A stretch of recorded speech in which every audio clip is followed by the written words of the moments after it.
Christian, next C1 review covering Las Vegas and the world. If you haven't already, please hit that subscribe button below and like this video to keep with everything we have going on here at C1 review in Las Vegas and beyond. We greatly appreciate. Over the last 4 days, Thursday, Friday, Saturday, and Sunday, I had a chance to visit a bunch of different resorts in Las Vegas, on the Strip, downtown, just west of the Strip, and everybody was just having a great time during March Madness this week. I always like to say, watching the Super Bowl in Las Vegas is great.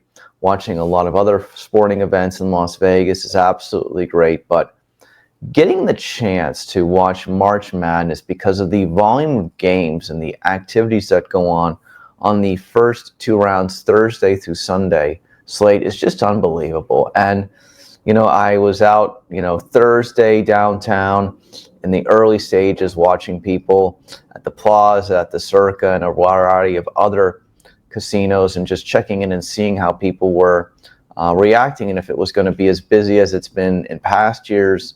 Then on Friday, had the opportunity to go down to the Gold Coast Hotel and Casino and look at their ballroom upstairs, which was very good, in the Nevada Ballroom. It was a very nice setup with a bunch of different chairs and tables and TVs and projectors all across the room on all sides. So you could absolutely get involved in March Madness. There was a huge food setup. It was a really nice display at the Gold Coast Hotel and Casino.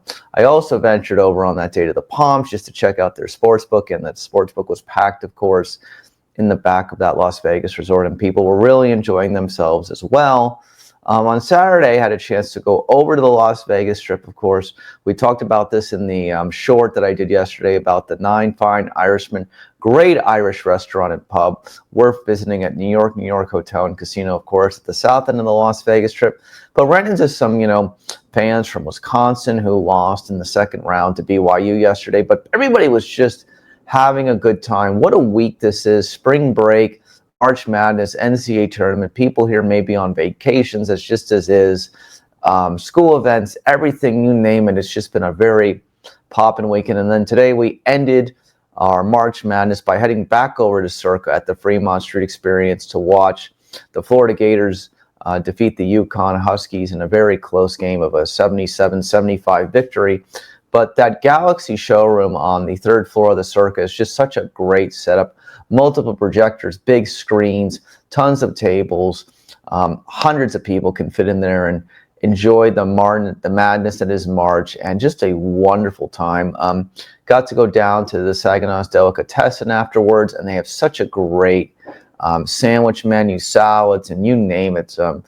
Worth checking out on the second floor of the Circa.